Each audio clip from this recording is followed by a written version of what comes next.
Hello viewers, welcome to Hyderabadi రుచులు. ఈరోజు మనం కీమా మేతి కర్రీ తయారు చేయడం చూద్దాం.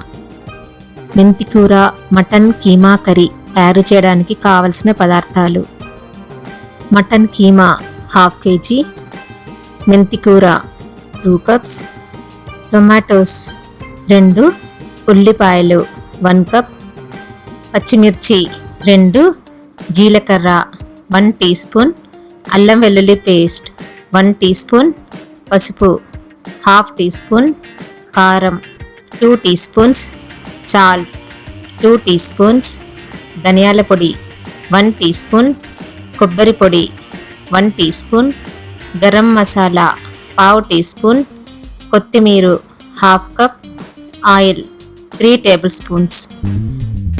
కుక్కర్లో 3 టేబుల్ స్పూన్స్ ఆయిల్ వేసుకుని వేడెక్కిన తర్వాత 1 టీ స్పూన్ జీలకర్ర, 1 కప్ ఉల్లిపాయ ముక్కలు వేసుకొని వేయించుకోవాలి.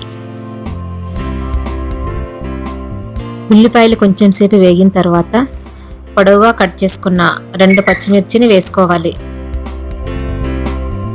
ఉల్లిపాయలు కలర్ మారుతున్నప్పుడు 1/2 టీ స్పూన్ పసుపు, 1 టీ స్పూన్ అల్లం వెల్లుల్లి పేస్ట్ వేసుకొని కలుపుకోవాలి. తర్వాత శుభ్రంగా కడిగి పెట్టుకున్న కీమాని వేసుకొని బాగా కలుపుకోవాలి. బాగా కలుపుకొని మూత పెట్టుకొని కీమా ఆయిల్లో బాగా మగ్గనివ్వాలి. మధ్య మధ్యలో కలుపుకుంటూ ఆయిల్లో బాగా మగ్గిన తర్వాత 2 cups మెంతి కూరను వేసుకొని కలుపుకోవాలి. మెంతి కూర మంచి వాసన వచ్చే వరకు ఆయిల్లో బాగా వేగనివ్వాలి.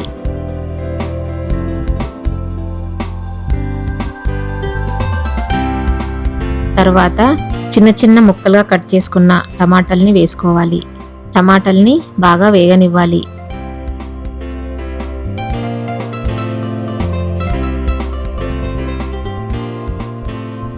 టమాటా ఆయిల్లో బాగా ఉడికిన తర్వాత 2 టీ స్పూన్స్ కారం పొడి, 2 టీ స్పూన్స్ లేదా టేస్ట్ తగినంత సాల్ట్, 1 టీ స్పూన్ ధనియాల పొడి, 1 టీ స్పూన్ కొబ్బరి పొడి వేసుకొని బాగా కలుపుకోవాలి.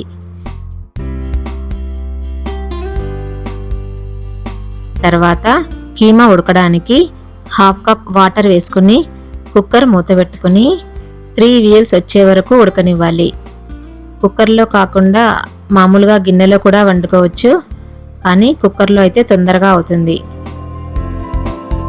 కుక్కర్ చల్లారిన తర్వాత ఓపెన్ చేసి చూస్తే ఇంకా వాటర్ ఉన్నాయి అనిపిస్తే స్టవ్ సిమ్లో పెట్టుకొని దగ్గరకు వచ్చే వరకు ఉడికిస్తే సరిపోతుంది. ఇప్పుడు 1/2 టీ స్పూన్ గరం మసాలా వేసుకోవాలి.